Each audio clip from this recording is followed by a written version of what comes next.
hati kami di hadapan-Mu Tuhan. Kaulah Allah yang kami andalkan di setiap langkah kaki kami. Engkaulah Allah yang kami percaya di segala musim hidup kami.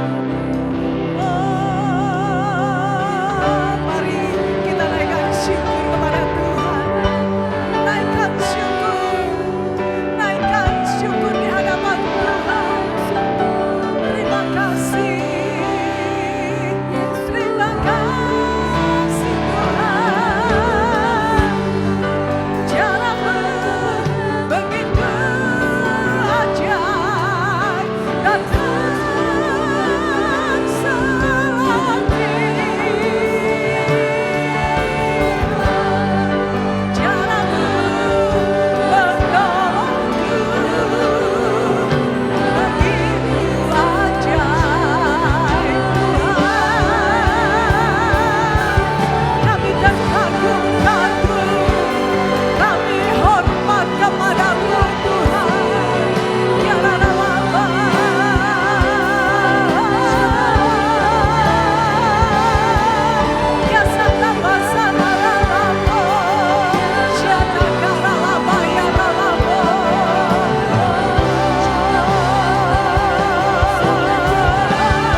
Terima kasih Tuhan Yesus buat pagi hari ini Tuhan.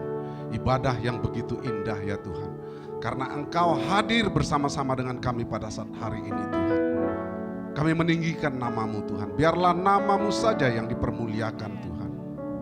Terima kasih ya Tuhan, Engkau melayakkan kami Tuhan pada saat hari ini. Pribadi lepas pribadi untuk datang menyembah Engkau Tuhan. Terima kasih Tuhan Yesus. Engkaulah kekuatan kami ya Bapa. Engkaulah sukacita kami ya Bapa. Tanpa Engkau Tuhan kami tidak dapat berbuat apa-apa. Tapi pagi hari ini kami bersama-sama dengan Engkau Tuhan. Kami akan melakukan perkara-perkara besar Tuhan. Ibadah ini dari permulaan pertengahan hingga akhirnya kami serahkan ke dalam tangan kasih-Mu Tuhan. Ya Bapa, kami serahkan Tuhan kehidupan kami ke dalam tangan kasih-Mu. Karena kami percaya Tuhan, pada saat hari ini bukan ibadah yang biasa-biasa saja Tuhan. Tapi ibadah yang penuh dengan mujizat-Mu Tuhan. Ya Bapak, kami percaya Tuhan, pada saat hari ini Tuhan, kami yang datang dalam letih, lesu dan berbeban berat Tuhan, Engkau akan berikan kelegaan Tuhan. Yang datang dalam sakit penyakit sembuh dalam nama Tuhan Yesus Kristus. Yang datang dalam putus asa, bertemu dengan Engkau dan ada pengharapan baru ya Bapak. Terima kasih Tuhan Yesus, kami juga Tuhan berdoa bagi bangsa dan negara ini Tuhan, negara yang kami cintai ini Tuhan. Kami serahkan ke dalam tangan kasih-Mu, karena kami tahu saat ini Tuhan adalah penuaian akhir zaman itu Tuhan. Pentakosta ketiga itu Tuhan terjadi Tuhan.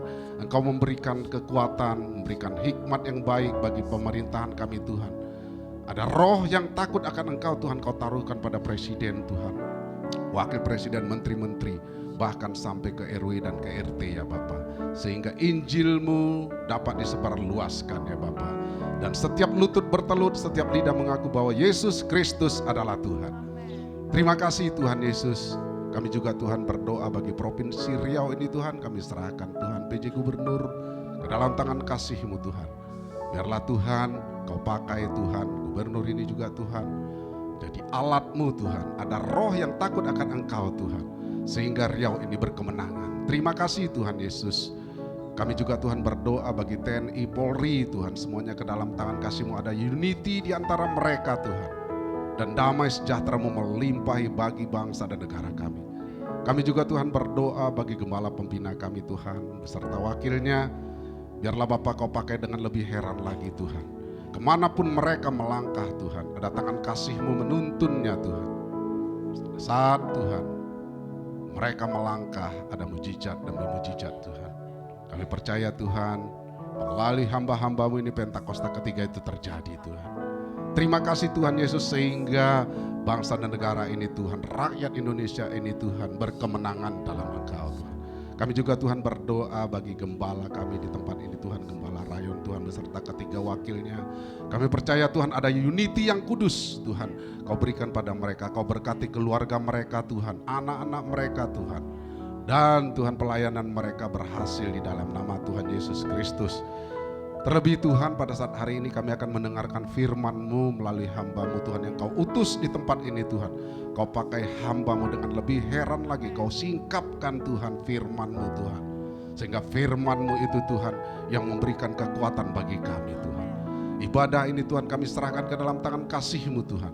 Tuh bungkus kami dengan kuat kuasa Roh Kudus-Mu Tuhan. Terpujilah nama-Mu Bapa. Biarlah jemaat-Mu juga Tuhan Kau puaskan melalui pemberitaan firman ini Tuhan. Mereka dapat bertemu dengan Engkau pada saat hari ini. Terpujilah nama-Mu Bapa.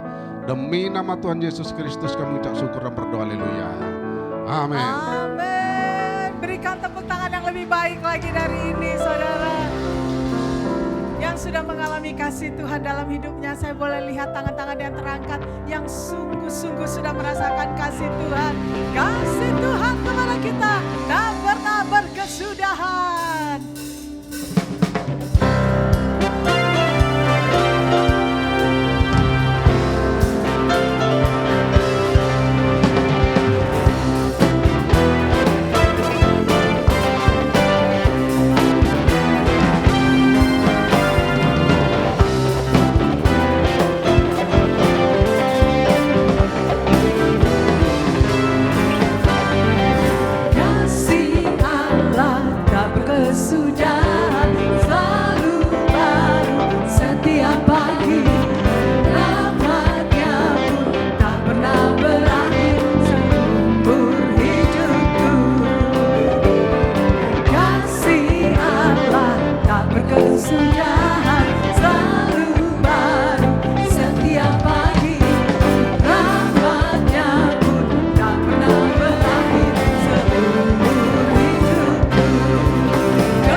bisa lebih baik lagi untuk ini.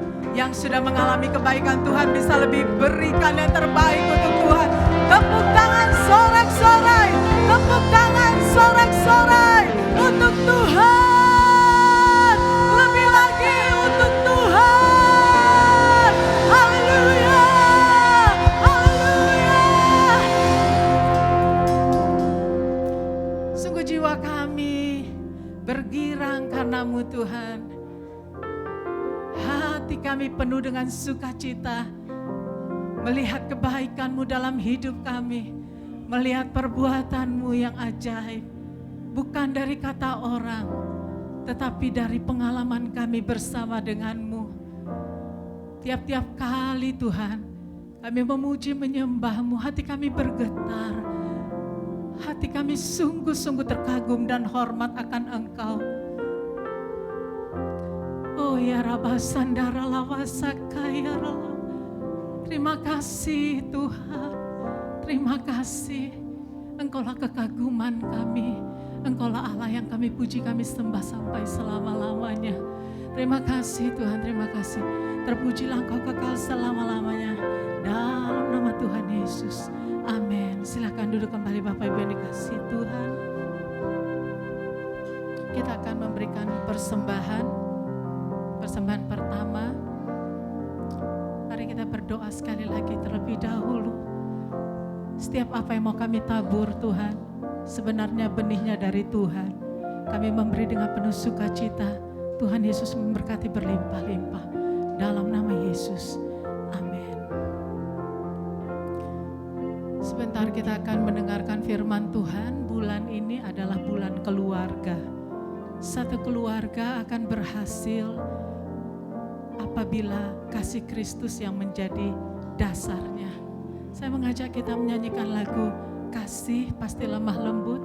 Bapak Ibu saudara-saudari yang datang bersama dengan keluarga, boleh setelah memberikan persembahan bergandengan tangan menyanyikan lagu ini dengan segenap hati.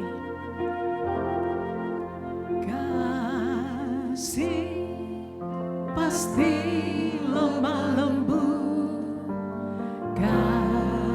kasih pasti memaafkan, kasih pasti murah hati, kasih-Mu, kasih-Mu. Sekali lagi katakan kasih, kasih pasti lemah lembut,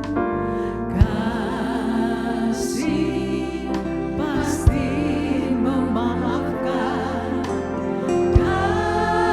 kasih pasti murah hati, kasih-Mu, kasih-Mu Tuhan. Ajari kami, ajarilah kami ini saling mengasihi, ajarilah kami ini saling mengampuni, ajarilah kami kasih-Mu ya Tuhan, kasih-Mu kudus tiada batasnya. Pasti lemah lembut, kasih pasti lemah lembut, kasih pasti memaafkan, kasih pasti murah hati, kasih. Saya ajak kita semua bangkit berdiri, yang suami, istri, anak dan orang tua tetap bergandengan. Marilah kami ini saling mengasihi. Ya, inilah keluarga-keluarga Tuhan di tempat ini. Saling mengampuni. Amin. Ajarilah kami ini kasih-Mu ya Tuhan, kasih-Mu kudus tiada batasnya. Ajarilah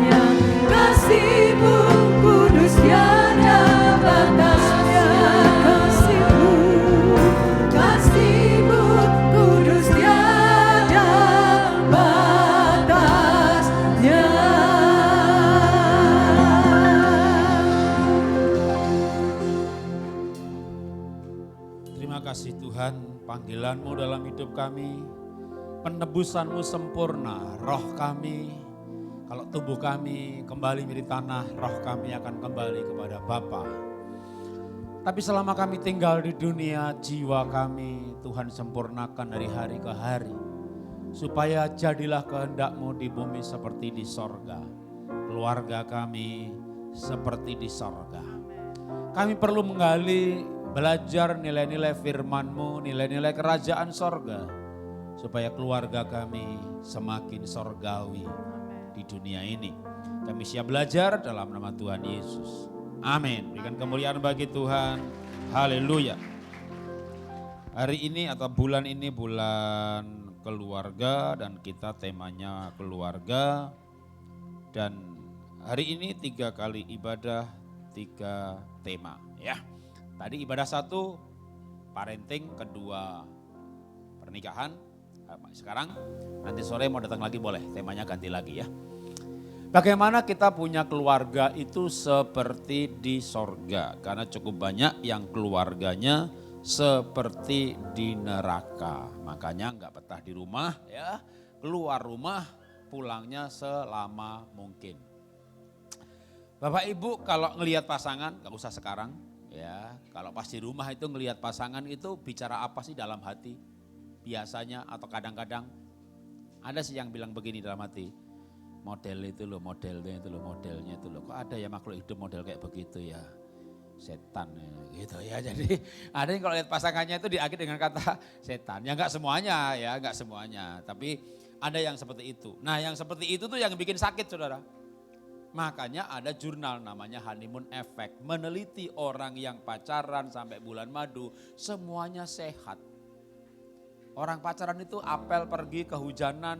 Lalu di tempat pacarnya ya kaosnya basah-basah dikit ya diemin aja sampai kering. Atau pulangnya kehujanan ya gak masuk angin tuh. Orang bulan madu tuh suaminya bawa 2 koper, istrinya 1 koper 20 kilo. Ya tangannya gak sakit itu. Itu orang bulan madu sama orang pacaran. Tapi menarik, aneh, bin ajaib, orang menikah itu penyakitan semuanya. Kenapa? Banyak sakit itu sumbernya stres. Gara-gara stres, cemas, maka hormonnya kacau. Hormonnya kacau, imunnya kacau. Hormon kacau, metabolismenya kacau. Menstruasinya kacau, rambutnya rontok, alergi datang, dan sebagainya. Yang namanya radikal bebas naik eksponensial ketika orang stres. Radikal bebas kalau nggak dilawan dengan antioksidan. Tapi tubuh kita tuh produksi sendiri antioksidan super yang mengalahkan antioksidan yang harus dikonsumsi. Antioksidan yang harus dikonsumsi misalnya vitamin C, vitamin B, flavonoid, xanthonoid. Ini tidak seberapa dampaknya dibanding yang tubuh kita bisa produksi. Yaitu superoxide dismutase, katalase, glutathione. Ini tubuh kita produksi kalau. Nah kalaunya ini repot ya kalau. Kalau hatinya tenang, damai sejahtera, sukacita, damai sejahtera berlimpah-limpah. Begitu stres, khawatir, sedih, marah, kecewa, kepahitan. 3 antioksidan hebat ini dalam tubuh langsung nyungsep. Marah saja kortisolnya naik. Marah lalu nitric oxide yang mengatur kelenturan pembuluh darah. Itu berkurang, pembuluh darahnya jadi kaku. Nah kenapa banyak orang menikah sakit? Karena menikah itulah yang namanya sumber marah, stres, kecewa, kepahitan. Itu lebih banyak di pernikahan. Namanya stres sistemik. Anda stres karena pekerjaan, pindah aja pekerjaan. Wah Pak saya ini enggak damai sejahtera malah karena di gereja Pak. Pendetanya begini begitu. Pindah gereja aja. Mohon maaf kepada para gembala. Kalau saya mengajarkan orang boleh pindah gereja. Yang penting enggak pindah Tuhan. Tapi jangan tiap tahun pindah gereja, itu namanya orang bermasalah. Ya hidup kita 80 tahun, kita lahir baru di sana, bertumbuh di mana, berkembang di sini. Ya dalam hidup ini 80 tahun, pindah 3, 4, 5 kali pun bahkan bagi saya oke. Jangan tiap tahun pindah gereja. Stres karena salah pekerjaan Pak, saya orang sanguin tapi kerjanya di accounting. Hidup masih lama, belajar hal yang baru, ganti jenis pekerjaan. Tapi kalau stres karena suami istri mau pindah kemana? Ya, itu namanya stres sistemik. Ya. Itulah yang menghancurkan sistem kesehatan, sistem imun dalam tubuh kita. Jadi gimana kita menikah bahagia itu penting banget. Tapi gimana bahagia Pak? Suami saya kayak setan Pak. Bangun tidur lihat setan, mau tidur lihat setan, makan lihat setan, malam dipeluk setan. Ya, Pak Jarod jangan banyak ngomong Pak, singkat cerita aja Pak. Gimana caranya kita sehat Pak? Gampang, cintailah setan satu itu. Itu kalau mau singkat. Anda pasti sehat saudara ya. Anda bisa mencintai setan satu itu. Suaminya baik, istri baik, mertua kayak setan Pak. Mertua baik, anak kayak setan Pak. Anak baik, tetangga kayak setan Pak. Karena memang kita tinggal di Pekanbaru, itu bukan sorga. Itu bagian dunia, di mana lebih banyak setannya daripada malaikatnya. Tapi sebenarnya suami kan bukan setan, cuma kayak setan. Istri bukan setan, cuma kayak setan. Mertua bukan setan, cuma kayak setan. Nah setan beneran yang mengalahkan Tuhan Yesus. Kalau cuma kayak setan, yang mengalahkan kalau kita kayak Tuhan Yesus. Makanya kita harus bertumbuh menuju keserupaan dengan Kristus. Sehingga kita mencintai orang-orang yang kayak setan gitu ya. Yang kayak setan ada cintai, kalau dia berubah itu namanya kasih karunia. Oke, berikutnya udah mas ini ya. Menikah itu sorga atau neraka? Ya nggak tahu. Tiap orang punya dunianya masing-masing. Boleh file berikutnya. Nah, kalau kita namanya keluargaku, sorgaku, mari kita keluarga kayak di sorga. Boleh file berikutnya. Sorga itu ada apa sih? Ya ayatnya banyak, saya ceritakan aja. Pokoknya ayat saya ceritakan aja. Anda baca kitab Wahyu, ada ayat bahwa Yohanes di Pulau Patmos melihat penglihatan sorga dan di sana segala bangsa memuji menyembah Tuhan. Jadi sorga itu penuh dengan puji-pujian. Mau keluarganya serasa sorga? Ya silakan Anda puji pasangan. Bagaimana dipuji Pak? Kayak setan gitu loh Pak. Loh. Nanti saya jelasin yang namanya satu paket. Ya, apa itu satu paket? Oke, pokoknya memuji dulu. Tapi orang tuh enggak bisa memuji orang lain kalau enggak bisa memuji diri sendiri. Menerima diri sendiri, namanya gambar diri. Maka boleh file berikutnya. Next, ya. Sorga penuh pujian, itu tadi. Oke, berikutnya lagi. Next, ya. Salomo cinta si gadis sulam. Gadis sulam itu satu dari 40 permaisuri. Jadi permaisuri ada 40, selir 80, darah-darah itu gunde, tak terbilang banyaknya, 869 sebenarnya kita tawarik. Jadi Salomo punya istri itu 999 dibulatkan 1000. Tapi yang paling dicintai namanya gadis sulam atau sulamit. Dan sulamit ini berkata dalam Kidung Agung pasal 1, aku hitam tetapi cantik. Aku hitam tetapi cantik. Itu adalah perkataan gadis sulam. Dan itu membuat Salomo memuji-muji si gadis sulam. Engkau cantik manisku, engkau cantik. Lalu si gadis sulam berkata kepada suaminya, engkau tampan kekasihku. Artinya apa? Artinya suami istri ini saling puji memuji. Siapa bapak-bapak di sini yang suka puji istrinya? Angkat tangannya. Nah, enggak ada angkat tangan. Kenapa? Karena pasangannya di sebelahnya.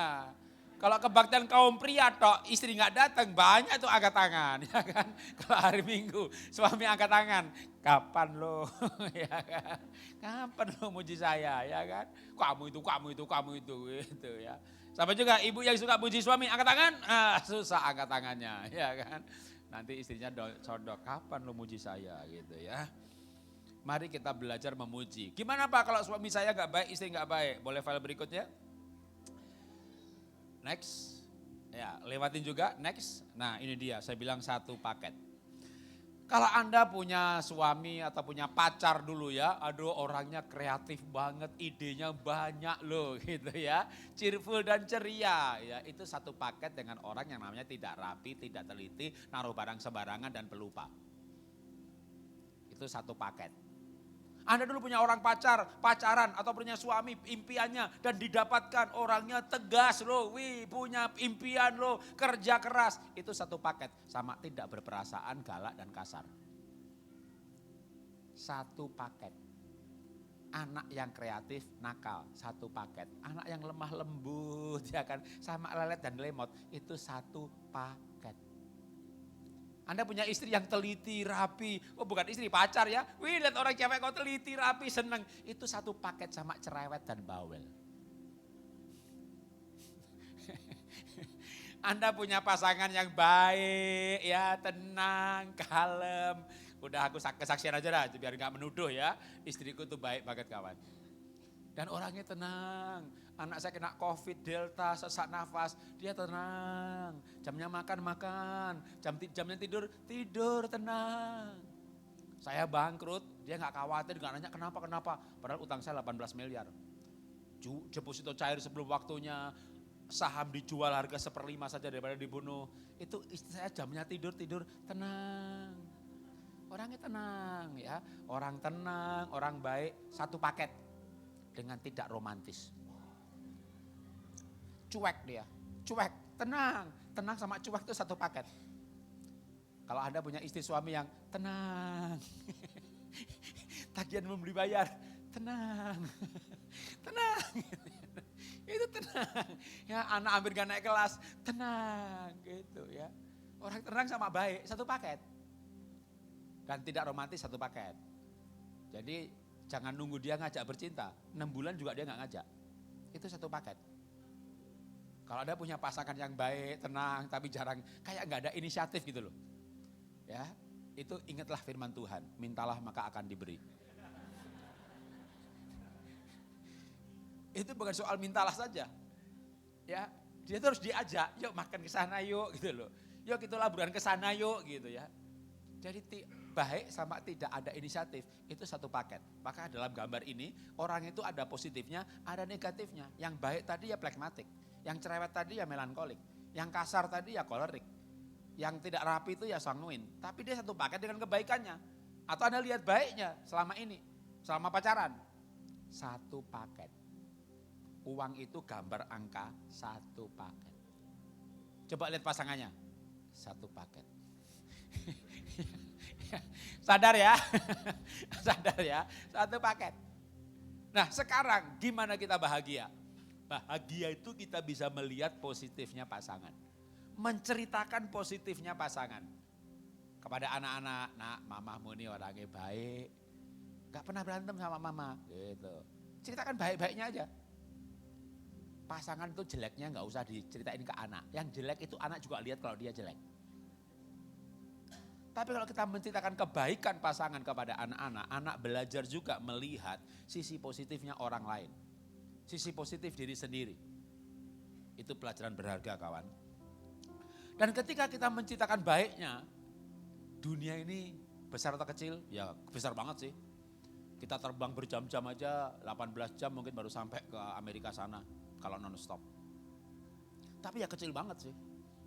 Karena kalau dilihat dari angkasa luar sana, bumi cuma kayak satu titik. Tapi dunia ini kecilnya itu kayak ada namanya law of attraction. Orang yang satu bidang, satu minat, satu mimpi, satu visi, satu ide, satu hobi akan ketemu. Jadi kalau saya dulu main sepatu, ekspor sepatu, itu ya kemana aja ketemu orang sepatu. Lalu bangkrut saya ngelukis, kemana aja ketemu pelukis. Ketemu pelukis, ketemu orang punya galeri gitu. Jadi orang bilang, dunia ini kecil ya gitu. Ya. Wah anak saya hampir nangis, peluk saya senang banget gitu ya. Papa habis khotbah di sini ya gitu. Kelapa Gading ya? Iya gitu. Kenapa? Temanku cerita khotbah papa gitu. Untung di khotbah itu aku ceritain kebaikan anakku yang satu itu. Waduh saya cerita dia begini begitu pada belukis bla bla bla gitu.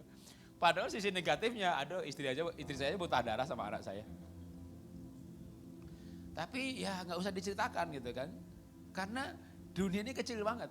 Padahal anak saya itu lagi kuliah di Melbourne. Jadi Melbourne sama Kelapa Gading itu dekat. Memang dunia ini seperti itu. Makanya Anda banyak ngomong aja kebaikan orang. Saya cerita kongsi saya tuh begini. Itu muter tuh, nyampe tuh ke dia. Nyampe tuh.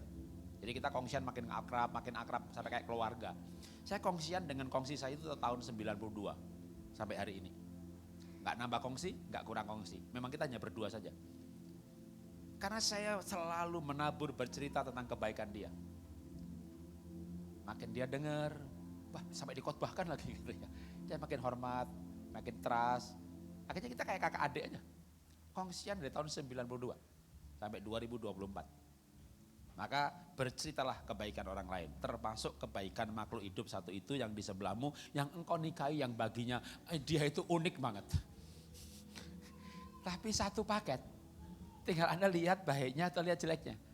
Anda lihat jeleknya, makin jelek dia. Anda cari jeleknya, carilah maka mendapat. Ketemu lagi jelek yang lain, makin jelek dia. Anda cari jeleknya, makin banyak loh jeleknya. Ya, enggak usah dicari juga muncul sendiri. Boleh file berikutnya lagi. Nah, makanya gimana kita bisa sorga di dunia ini? Saling memuji sebagai tanda perhatian dan apresiasi. Akan membangun cinta kasih dan menguatkan relasi hati. Relasi hukum itu ini istri saya Pak ada surat nikahnya, ini anak saya Pak ada akta lahirnya. Tapi tidak ada relasi hati. Ya, relasi hati itu dibangun lewat interaksi di mana kita menghargai. Boleh file berikutnya lagi. Keluargaku, sorgaku. Boleh file berikutnya lagi. Iya, kayak sorga atau kayak neraka. Berikutnya lagi, next. Nah, apa itu sorga? Di sorga itu kata Alkitab Wahyu ada berbagai suku memuji, berbahasa, aneka bahasa. Tapi muji bersama-sama, namanya harmoni. Ya kan? Sukunya beda-beda, bahasanya beda-beda. Tapi bisa memuji bersama-sama, namanya harmoni. Boleh file berikutnya. Makanya dalam keluarga suami istri itu namanya perlu program yang namanya program harmonisasi. Yang berbeda diharmoniskan. Bukan disamakan, itu saya sama istri sebelum harmoni. Satunya batik, satunya enggak batik, selalu begitu. Karena saya Jawa banget, istri saya Tionghoa banget, matanya sipit, kulitnya putih. Udah, ya dulu enggak pernah pakai batik. Maka kadang-kadang kalau kami berdua, untung kalau istri juga pakai kaos yang simpel, sederhana begitu. Kalau dia pakai baju yang bagus, saya nganter pakai batik, batiknya murah, ya udah dah isi bensin. Langsung dibilang sama pegawai bensinnya, Mas, sudah lama kerja sama ibu? Gitu.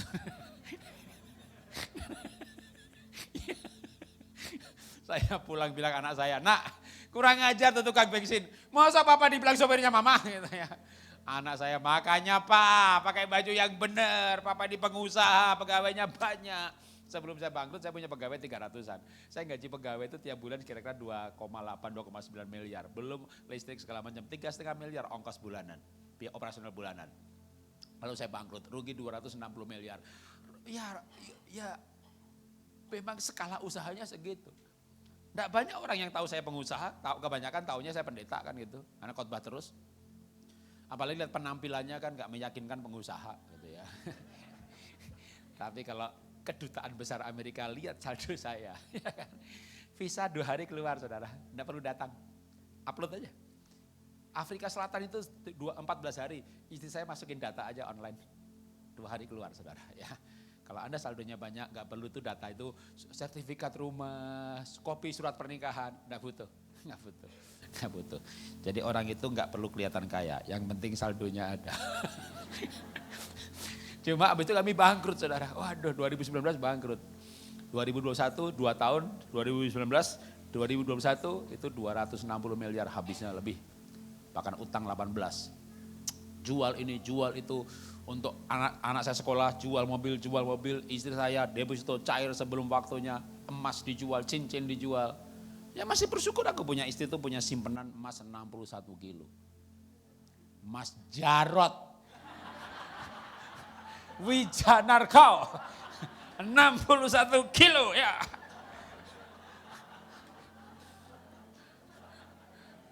Minus aja 18 miliar. Ya emasnya Mas Jarot saudara. Saya dulu pernah loh, jujur. Saya pernah nyesel nikahi istri saya. Bisnis lagi bagus, udah berbelas tahun bagus. Itu sertifikat rumah, kolam renang, 2 sekolah, 60M ada kali. Saya bilang itu sertifikat disekolahkan aja, gak usah di mark up, 40M dapat lah. Kita jujur aja harganya berapa, apa adanya. Kalau kita dapat 40, kita putar di bisnis. Setahun bisa 2 kali lipat loh. Kalau bisnisnya fashion, bisnisnya yang memang marginnya tinggi. Istri saya nggak mau. Kan kita sudah sepakat, 1/3 diamankan.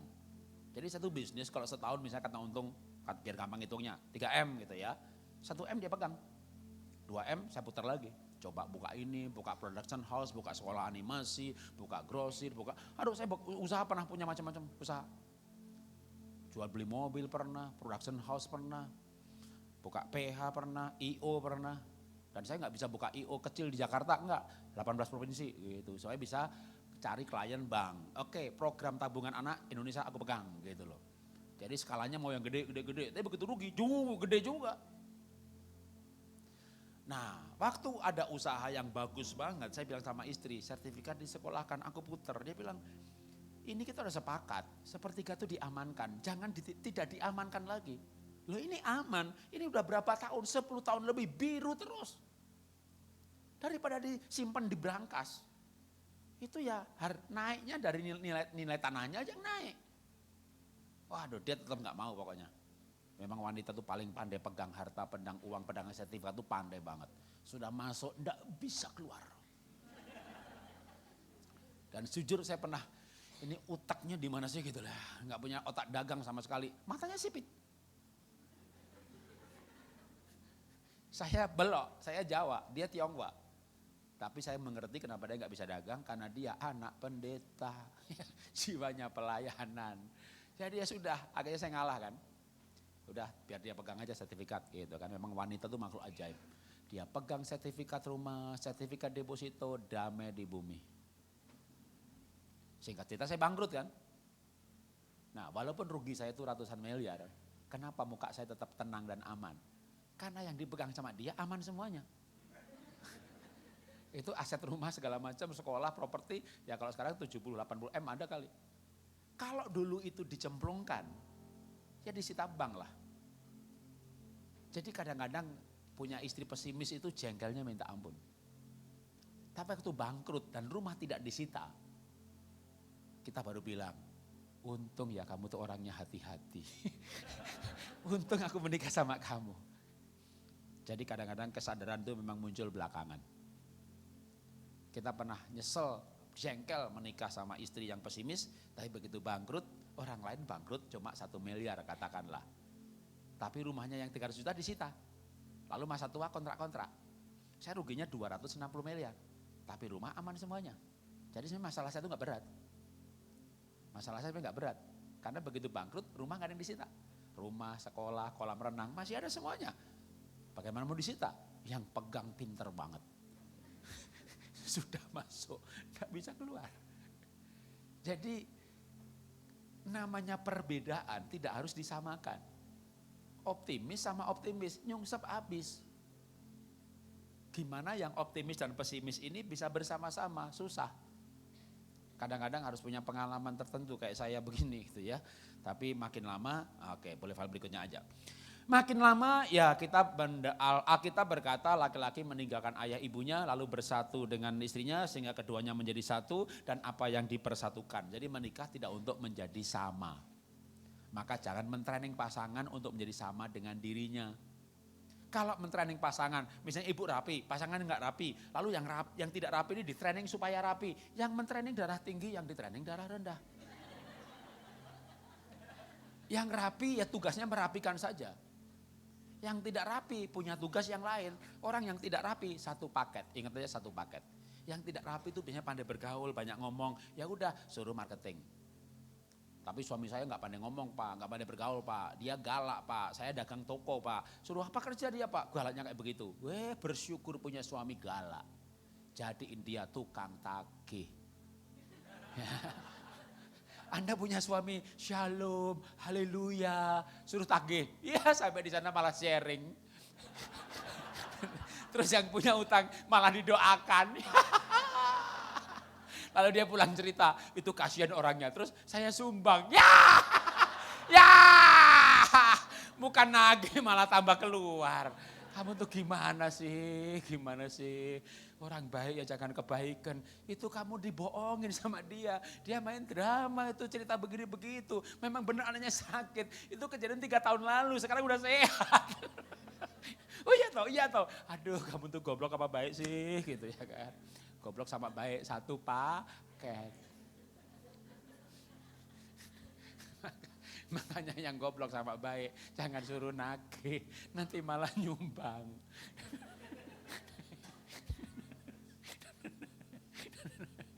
Yang goblok sama baik ada tugasnya lain, ya kan?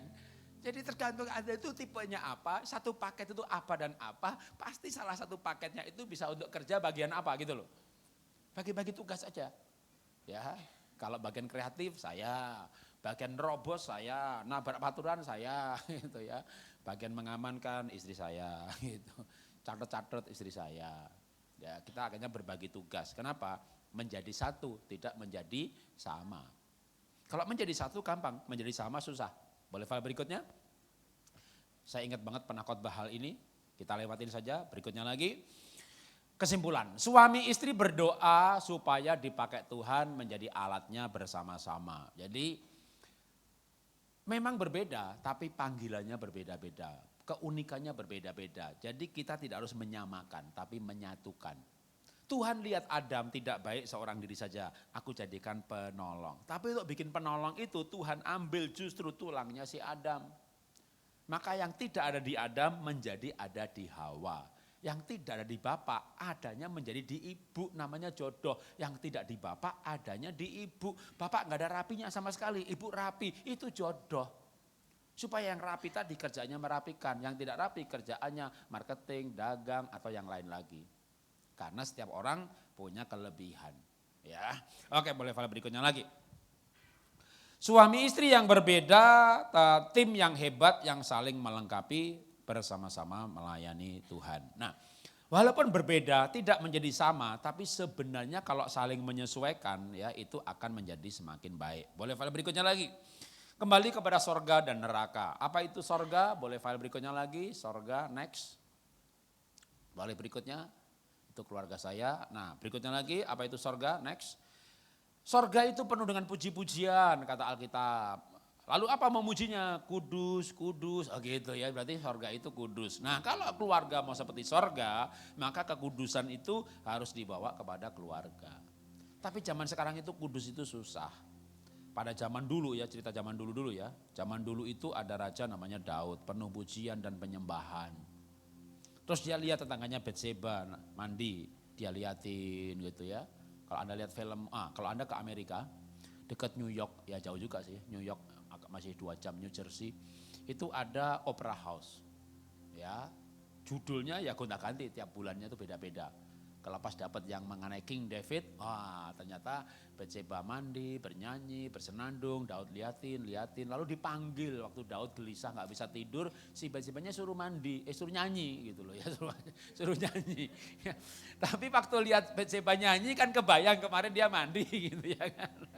Akhirnya ya berzinah lah gitu. Nah, tahunya hamil gitu ya. Orang selingkuh itu 95% ya atau 90% sebenarnya enggak hamil ya. Tapi kalau yang pas karena kebagian yang 10% hamil, Daud kalap, bingung. Wah gimana nih? Hamil si Batseba gitu kan.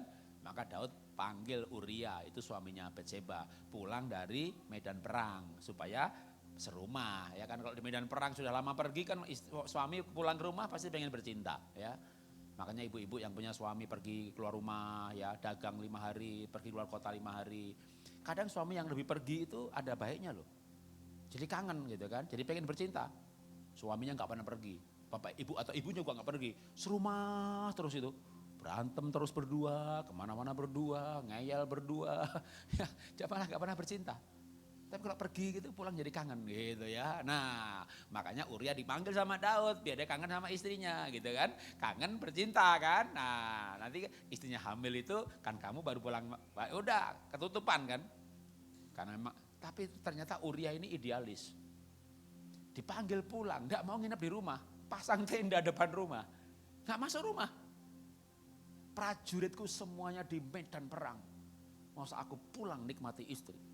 Dia tidur di halaman. Waduh, Daud tuh punya rencana.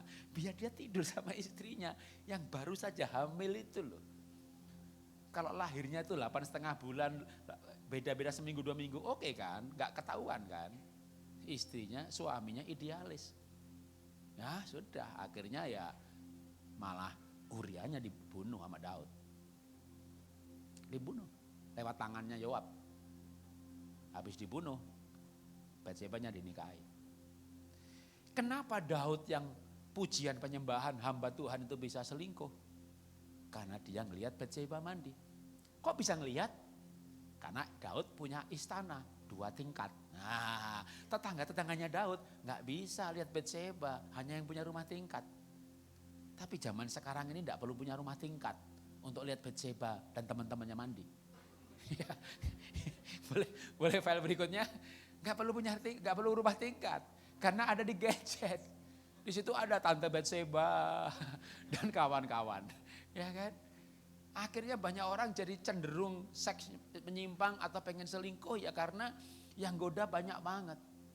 Zaman sekarang ini zaman yang penuh godaan. Boleh file berikutnya. Lah gimana caranya kita tidak tergoda selingkuh? Wong nama saya Jarod Wijanarko, harusnya orang tahu dong saya itu siapa. Ada loh yang WA, kalau kesepian hubungin saya.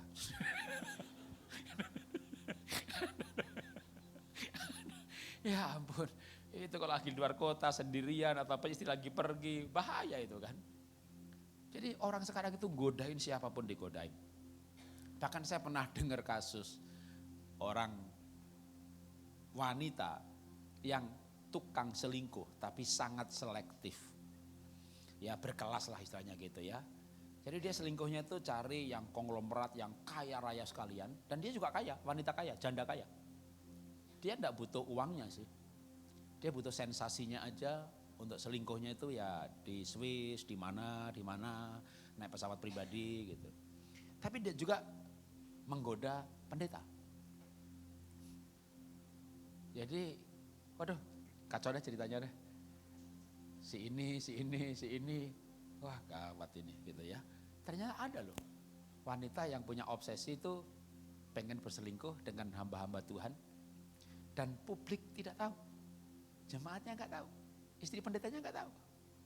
Wah kacau juga deh. Jadi saya ini orang yang kadang-kadang, nah orang seperti itu kadang-kadang juga nggak tenang, nggak damai.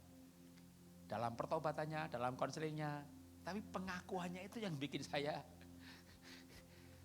Bahkan dia tunjukkan nih, walaupun fotonya bukan foto yang sedang gituan. Tapi bagaimana akrabnya dengan pendeta itu kan bahasa tubuh kelihatan. Jadi nih, wow. Ya tapi itu rahasia konseling. Cuma membuat saya berpikir dunia ini memang bukan hanya Daud yang jatuh. Ya, nah sekarang gimana caranya supaya kita nggak jatuh itu lebih penting daripada ngomongin orang. Caranya adalah jaga hati. Yusuf kenapa dia nggak selingkuh? Waktu diajak selingkuh sama istrinya Potifar, dia berkata, aku ini hamba Allah. Yusuf itu lagi jadi budak di Mesir. Gambar dirinya nggak berubah. Status sosial tidak mengubah gambar dirinya. Aku ini hamba Allah. Jadi orang penting ya punya gambar diri ya. Status sosialnya mau budak, mau pengusaha, mau guru. Semua kita itu hamba Allah. Kalau kita punya status jelas, aku ini hamba Allah. Mosok diajak begini, aku nggak mau kata Yusuf karena dia punya gambar diri jelas, aku ini hamba Tuhan. Kalau hanya pengusaha, saya pengusaha, malah tambah digoda nanti orang-orang yang cewek butuh duit. Maka perkenalkan saja kepada orang lain. Kalau saya pengusaha, saya pergi ke supplier, saya bilang saya ini hamba Tuhan Pak. Maksudnya ya kalau minggu khotbah gitu. Dulu banyak supplier nggak tahu kalau saya hamba Tuhan. Saya kenalannya saya hamba Tuhan gitu ya. Begitu bangkrut, wah itu dia, Pak bayar dong Pak, Bapak kan hamba Tuhan.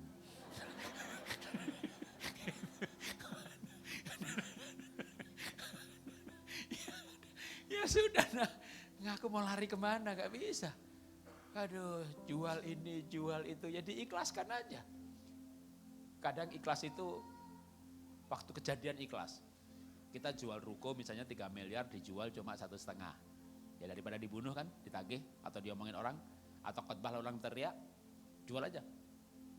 Tapi kalau setahun kemudian, Pak rukonya jadi dijual. Kalau 2M aku mau deh, ya kemarin dijual 1,5. Itu hati rasanya kayak ser gitu ya, nggak ikhlas. Nah sakit saudara, sakit. Yang mahnya kambuh, alergi kambuh, autoimun kambuh, diabetes kambuh, apapun sakit saudara kambuh. Kita harus belajar ikhlas. Ikhlas tuh ikhlas. Ikhlas tuh ikhlas.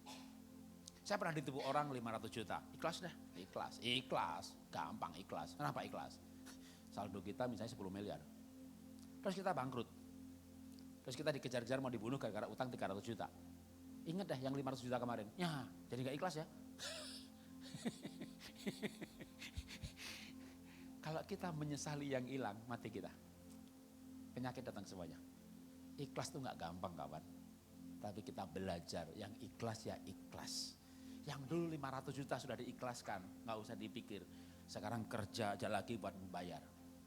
Saya ngelukis, saya itu semua saya kerjakan, kita bayar kewajibannya. Sampai hari ini ya kita semuanya udah lunas semuanya, nggak ada utang lagi. Dan saya pernah frozen shoulder, sakit pundak. Karena merasa hidup ini berat, tanggung jawab ini berat. Nyumbang itu berat, bayar utang itu berat. Sampai frozen shoulder.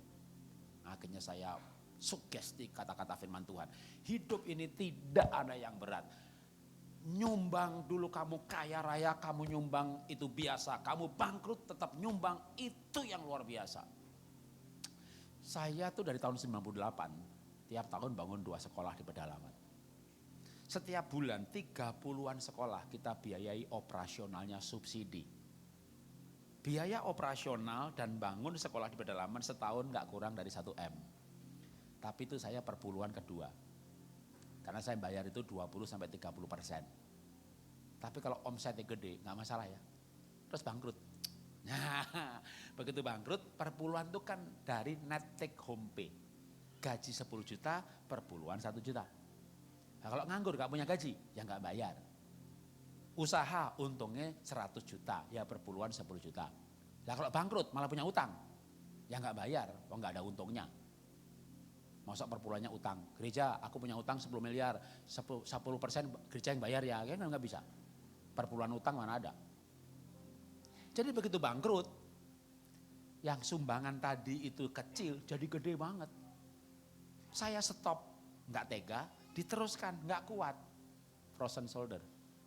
Banyak orang frozen shoulder itu anak pertama, anak paling sukses, orang yang banyak bantu orang lain, tapi yang dibantu kurang ajar, merasa tanggung jawab terlalu banyak, pundaknya nggak kuat. Karena pundak bahu itu lambang pemerintahan. Lalu gimana saya sembuh? Ya dokter suruh operasi supaya nggak sarkoma. Dari frozen shoulder bisa meningkat jadi kanker otot. Nggak ada ceritanya dong Pak Jarod operasi gitu ya. Olah nafas diliburkan karena gurunya sedang operasi gitu ya. Pelajaran kesehatan sedang libur. Gimana saya ngajari olah nafas, olah hati, saya ngajari yoga, tai chi, qigong, tapi semuanya diubah nama menjadi body stretching. Meditasi tak ganti nama olah nafas, karena dibuang keyakinannya, tinggal esensinya dan ilmiah. Karena saya belajar olah nafas, meditasi bukan dari padepokan dukun di bawah kaki gunung, enggak. Gurunya namanya John Kabat-Zinn, Profesor Dr. John Kabat-Zinn, kepala klinik dari Fakultas Kedokteran di MIT Amerika. Dr. Stan Ekberg, Dr. Patricia Garbang, Lucas Rockwood. Anda googling nama-nama itu PhD semuanya. Dan mereka mengajarkan meditasi modern. Itulah yang saya ajarkan. Dan kita mengajarkan kesehatan Pak obat, suplemen boleh tapi obat tidak. Lalu saya operasi, ya pengikut bisa hilang semuanya dong. Ya. Lalu belajar mengenai kesembuhan holistik, functional medicine. Ternyata sakit pundak itu banyak dialami orang yang merasa hidupnya berat. Maka setelah olah nafas saya mulai sugesti dengan firman Tuhan. Tidak ada yang berat, itu pengabdian. Itu bukan tanggung jawab, itu pengabdian.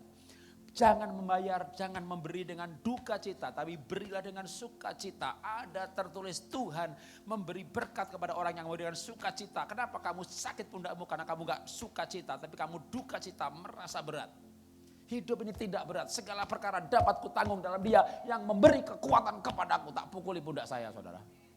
Dengan kata-kata seperti itu. Singkat cerita 2 minggu sampai sekarang gak pernah kambuh lagi, hilang. Frozen shoulder-nya sembuh. Lalu saya mikir, saudara, bayar utang, ya, nyicil, nyumbang, itu berat gak? Mana ada beratnya, saudara? Kan cuma ambil HP, buka MBCA, M-Banking, masukkan angka, enter, selesai. Bayar, nyicil, nyumbang itu enggak berat. Berat tuh karena dipikir.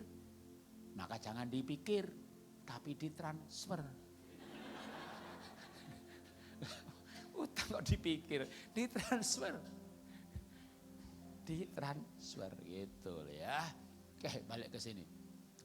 Jaga hati dengan kewaspadaan. Ketika hati kita kuat, udah utang saya mau bayar, saya mau lunasin, nyumbang gak usah hitung-hitungan gitu ya. Badan sembuh, istri saya pakai kursi roda, di rumah pakai tongkat, lepas juga. Sekarang ke Afrika, mau panjat tebing segala macam. Lepas tongkat, lepas kursi roda. Kalau Anda mau belajar, ya pelajarannya banyak sih. Olah hati, olah pikir, olah nafas, olah menu, body stretching dan semuanya. Dan semua pelajaran ada di YouTube. Cuma kalau mau sistematis, ya boleh ikut WA grup saya, boleh ya. Minta ke pengerjaan nomor WA saya, boleh. Nomor WA saya boleh dibagi-bagi. Itu bukan nomor sekretaris atau enggak, itu saya pribadi. Ya, jadi nomor WA saya boleh dipublis. Oke, boleh file berikutnya kita lanjutkan pernikahan dulu. Lewatin lagi.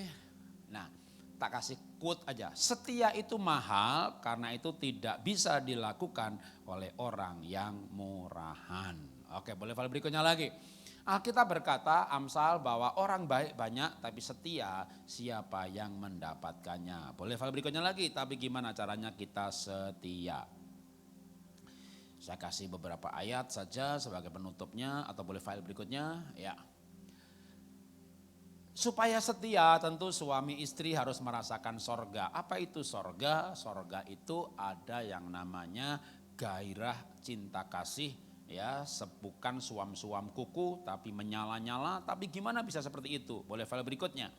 Supaya suami istri merasakan sorga, cintanya menyala-nyala, maka jadikanlah pasangan nomor satu. Seperti kita nomor satu Tuhan. Kalau kita nomor satu Tuhan, kita melayani menggebu-gebu.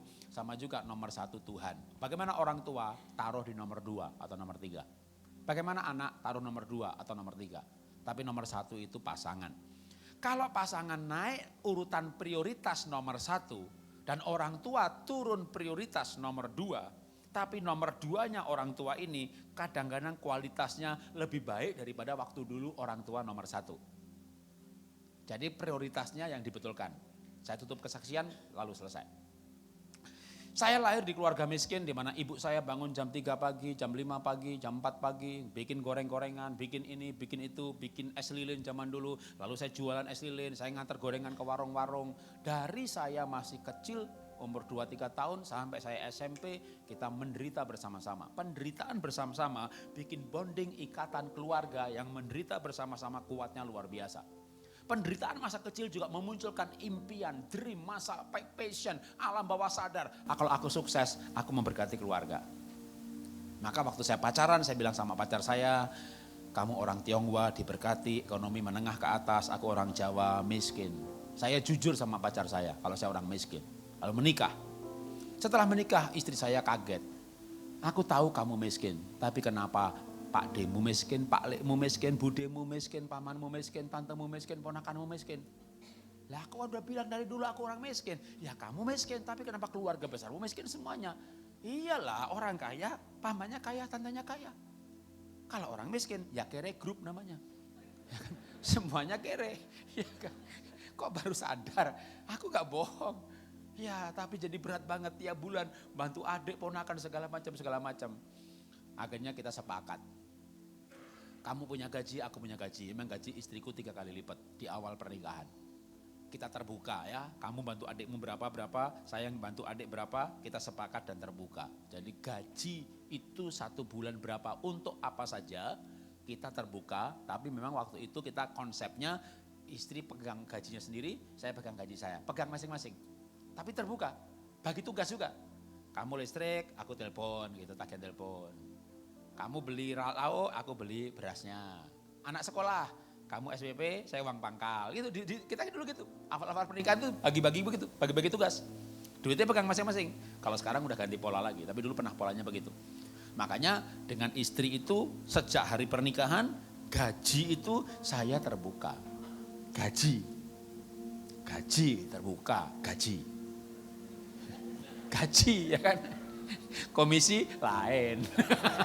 Ya kan, saya kan orang marketing, orang sales ya kan, gaji gak besar, tapi 3 bulan sekali komisinya besar ya kan.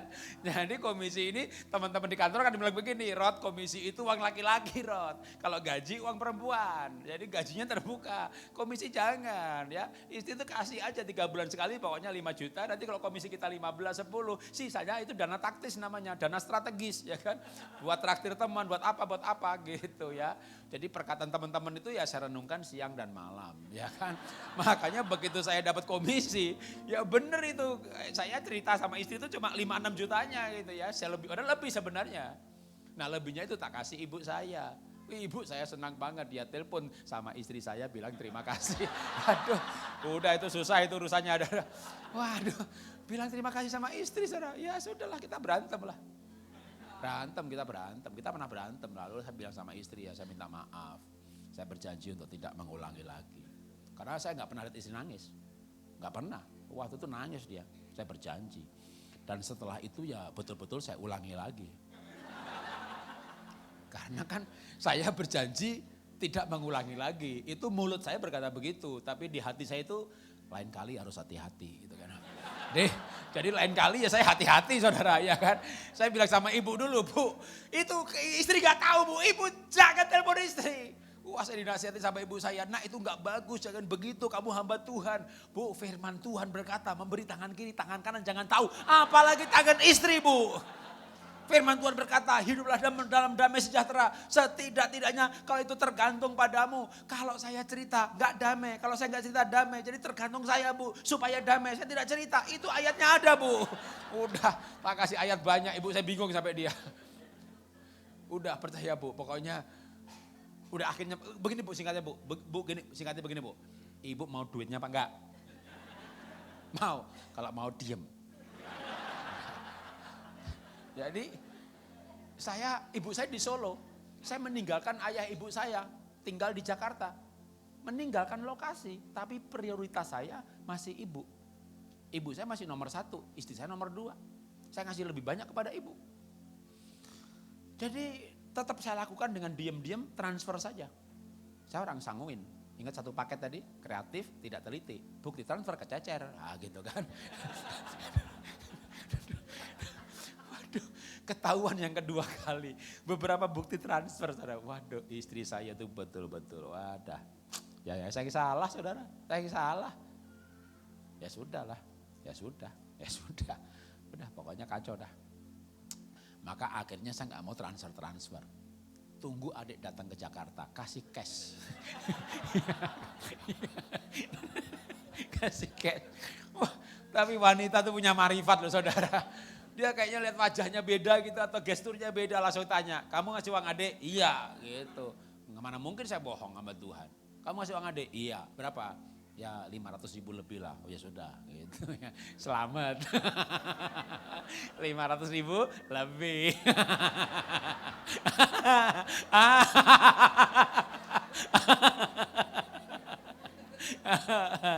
Lebih 4 juta. Loh, tapi 4,5 juta itu 500.000 lebih. Jadi saya tidak melanggar ayat manapun juga. Saya tidak berdosa. Karena kan 4,5 juta itu 500.000 lebih. Ayat mana yang kulanggar? Ya kan? Nggak ada. Aduh bapak-bapak ada yang bilang begini, Pak kayak gitu jangan dikhotbahin Pak. Istriku jadi curiga. Kan saya sudah bertobat, makanya Bapak juga bertobat. Akhirnya saya bilang, aduh salah ini, hidup ini salah ini. Makanya keluarga gak kayak di sorga ini, hidup ini salah. Akhirnya kita ganti lagi. Udah begini dah kalau begitu. Pokoknya ngasih ibuku kamu yang ngasih aja, ngasih keluargamu aku yang ngasih. Gitu. Jadi pokoknya kalau ngasih keluarga saya, dia yang ngasih. Dan istri saya itu cerdas, diam-diam dia cerdas saudara. Jadi begitu mau pulang kampung, itu amplop buat ibu saya, itu dibuka sama dia, ditambahi. Jadi kalau pulang kampung, saya mau bagi-bagi amplop, sama istri dibuka, terutama yang buat ibu. Ditambahi lagi. Sekali, 2 kali, 3 kali, 4 kali, 5 kali, sampai akhirnya ibu itu ngomong begini sama saya. Nak, sejak yang ngasih Mbak Esther tuh kok tambah banyak ya. Ternyata yang pelit itu kamu. Aku dibilang pelit lagi. Padahal itu istri nambahi pakai duit saya, saudara. Di masa itu kan kita sudah berubah pola di mana uang saya tuh kalau tadi untung seberapa seketika dia pegang. Dia nambahi pakai duit saya. Dan ibu saya berkata, sejak yang ngasih istri tambah banyak, ternyata yang pelit itu kamu. Itu saya pengen teriak, saudara. Itu duit saya. Tapi saya nggak jadi, saya tutup mulut. Sampai hari ini ibu saya udah dipanggil Tuhan, ibu saya nggak tahu kalau itu duit saya. Jadi biarlah dalam pernikahan berlaku ayat, dia makin bertambah, aku makin berkurang. Dia dipuji-puji sama ibu saya, dipuji-puji sama adik-adik saya. Waduh, bapak saya, ibu saya kalau butuh berkat pokoknya hubungin istri saya. Udah gak hubungin saya lagi. Dia tahu siapa yang berkuasa. Yang pegang uang. Tapi sejak itu saya kasih prioritas nomor 1 istri. Ibu nomor 2. Ketika ibu saya turunkan prioritasnya ke nomor 2, ibu istri nomor 1, ibu saya dapat duit lebih banyak. Jadi ibu saya turun prioritas, tapi malah naik kualitas. Makanya prioritas itu penting. Bapak harus kasih prioritas pada istri. Karena kalau istri turun prioritas, Pak, itu neraka terjadi, Pak. Pertama, taruh istri prioritas yang tinggi. Kedua, Bapak harus ngalah sama istri. Percaya saya, kenapa Bapak harus ngalah? Karena Bapak tidak punya pilihan lain. Karena makhluk hidup satu itu tak terkalahkan.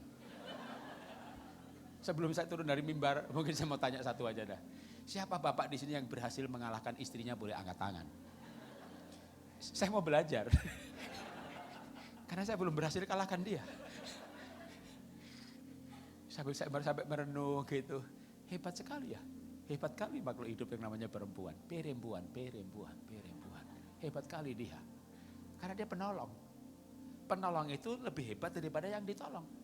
Itulah kenapa data melaporkan dalam pernikahan itu laki-laki mati duluan. Supaya yang menolong masih ada. Yang ditolong ini, yang penolong itu kuat sekali. Maka Bapak tidak bisa mengalahkan istri. Nggak bisa. Oh, dia penolong kok. Penolong kok mau dikalahkan.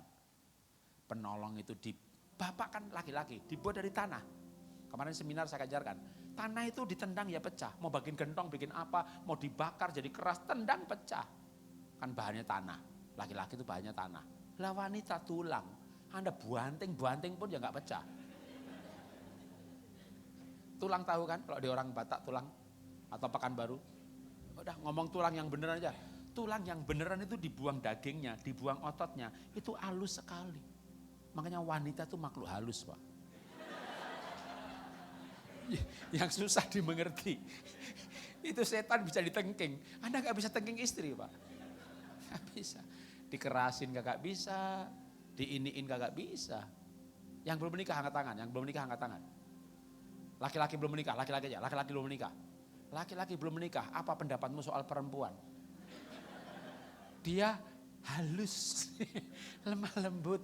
Coba nikah sama dia, keras. Kayak tulang, keras. Hati-hati loh Pak, tulang itu jangan sampai patah Pak. Kalau patah runcing Pak.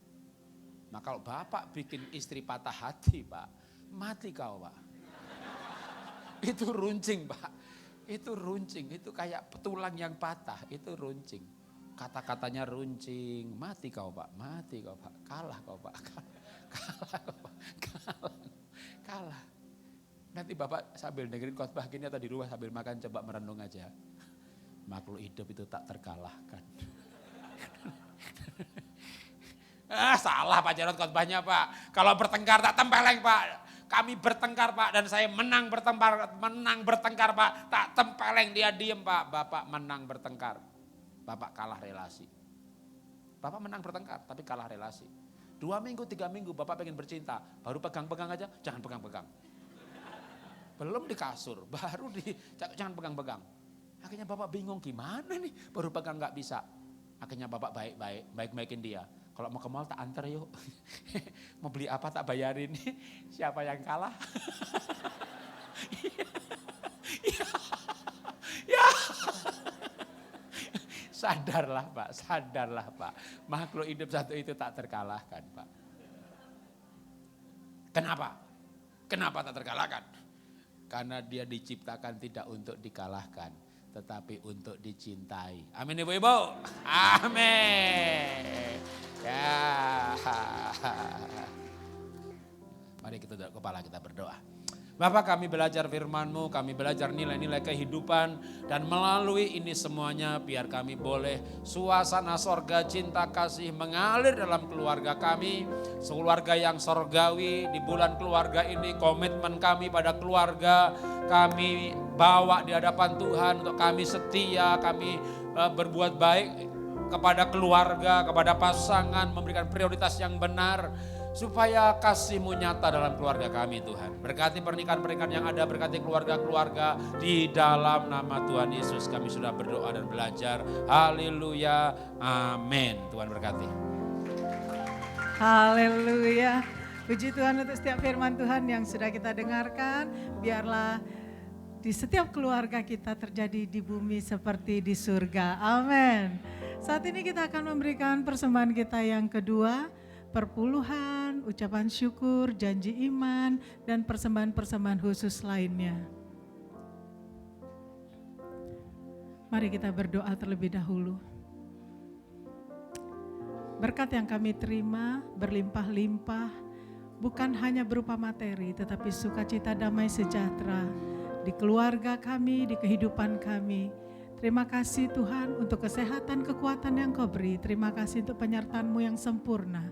Kalau saat ini kami akan memberikan perpuluhan kami, janji iman, ucapan syukur, bahkan mungkin kami mau memberi untuk proyek pengadaan LED ini. Tuhan, Engkau memberkati kami semua berlimpah-limpah. Apa yang kami tabur akan kami tuai di dalam nama Tuhan Yesus. Amin. Sambil memberikan persembahan, kita akan menyaksikan bersama Gihon News untuk minggu ini.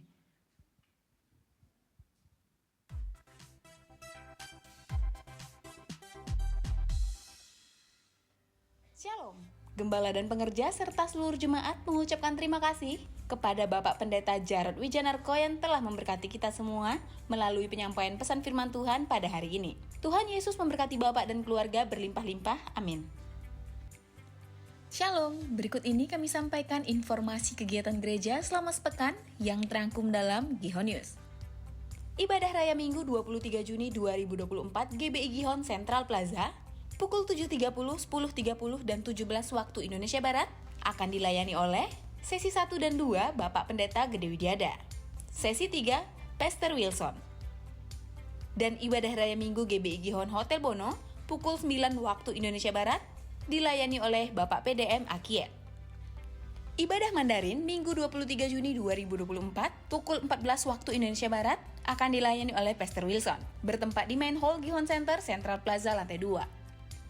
Kami mengundang untuk hadir di acara upgrading Gembala Kul dan Calon Gembala Kul yang akan diadakan pada tanggal 18 dan 25 Juni 2024 setiap hari Selasa pukul 19 waktu Indonesia Barat, bertempat di Main Hall Gihon Center Central Plaza lantai 2. Dengan catatan, untuk cabang luar kota dapat mengikuti acara upgrading Gembala Kul dan Calon Gembala Kul secara online via Zoom.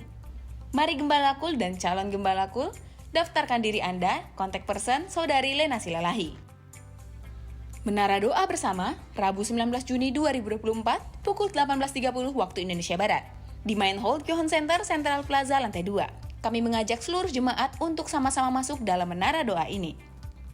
Ibadah Doa dan Puasa, Sabtu 22 Juni 2024, pukul 10 waktu Indonesia Barat, akan dilayani oleh Pastor Wilson, di Main Hall Gihon Center Central Plaza lantai 2. Ibadah disertai perjamuan kudus.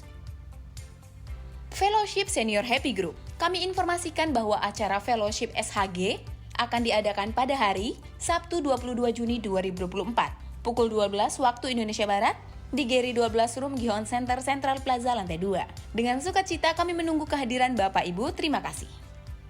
Ibadah Youth Pentecost Sabtu 22 Juni 2024, pukul 18.30 waktu Indonesia Barat, dilayani oleh Pastor Wilson, di Main Hall Gihon Center Central Plaza lantai 2. Doa puasa bersama untuk mendukung acara Empower 21 Everyone Asia 2024. Diadakan pada tanggal 20 sampai 29 Juni 2024 selama 10 hari. Dengan pokok doa, 1. Pencurahan Roh Kudus di penuaian jiwa tahap kedua. 2.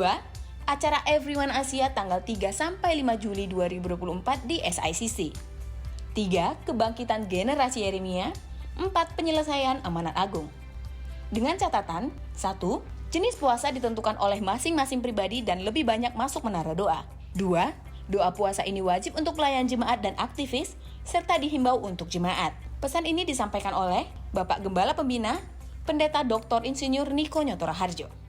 Bagi Bapak Ibu yang membutuhkan bantuan hukum, dapat langsung ke Lembaga Bantuan Hukum Gihon Riau Pencari Keadilan. Bertempat di sebelah ruang koperasi Gihon Center Central Plaza lantai 2. Jam operasional setiap Selasa sampai Jumat, pukul 10 sampai 12 waktu Indonesia Barat. Kontak person dapat menghubungi nomor yang ada di layar. Shalom jemaat Tuhan GBI Gihon Rayon 12 yang saya kasihi. Saya mau memberitahukan untuk menjawab berbagai masukan yang diajukan oleh jemaat kepada saya. Oleh sebab itu saya mau memberitahukan kami open donasi untuk pengadaan LED yang ada di main hall Gihon Center. Nah, total daripada donasi yang dibutuhkan yaitu 250 juta rupiah. Tujuan daripada pengadaan LED supaya kita dapat menayangkan gambar lebih jelas, lebih baik, lebih indah, lebih fleksibel dan menjawab kebutuhan dari kaum milenial. Bagi Bapak Ibu yang digerakkan oleh Tuhan untuk menabur, maka menaburlah di rekening yang sudah diterakan. Dan saya berdoa, Bapak Ibu yang menabur diberkati oleh Tuhan berlimpah-limpah-limpah. Amin. GBI Gihon Rayon 12 mengucapkan terima kasih kepada Bapak Ibu yang sudah menabur dalam pembelian layar LED ini.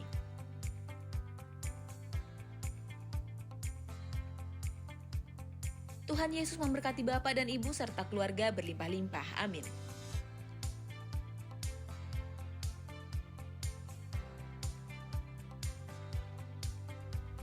Bagi Bapak Ibu yang ingin bergabung di komunitas kasih atau KUL, silahkan temui KUL Ambasador yang ada di lobi Gihon Center. Demikian Gihon News minggu ini. Terima kasih atas perhatian Bapak Ibu sekalian. Selamat hari Minggu, Tuhan Yesus memberkati. Baik, saat ini saya mau bertanya, apakah ada di antara Bapak Ibu, saudara-saudari yang baru pertama kali datang beribadah bersama-sama dengan kita di tempat ini? Kalau ada, bolehkah angkat tangannya, lambaikan tangannya, kami mau menyambut, mau mendoakan. Ada? Oh, puji Tuhan, 2 orang saudari silakan berdiri di tempat. Koordinator ibadah akan berdoa bagi 2 orang saudari kita ini. Mari sama-sama kita arahkan tangan kita.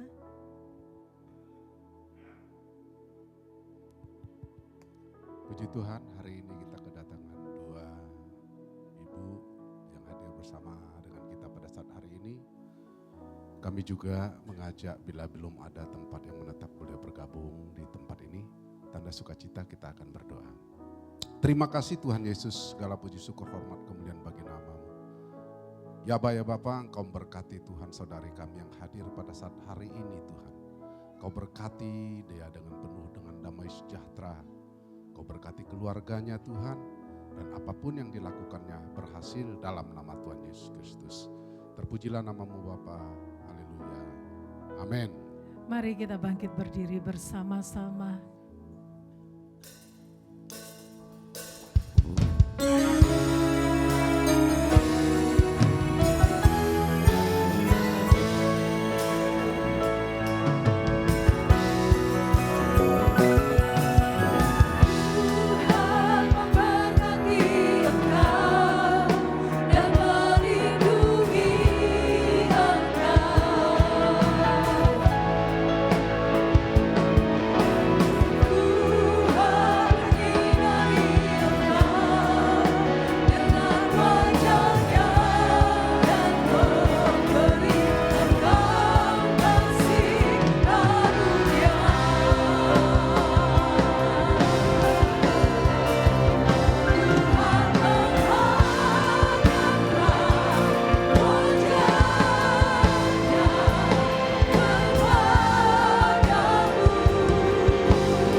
alihkan pandangan kita kepada Tuhan.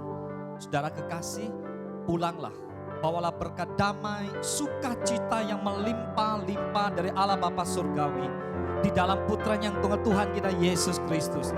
Dan melalui persekutuan yang manis bersama Roh Kudus memberkati dan menyertai Bapak Ibu semua di dalam segala hal.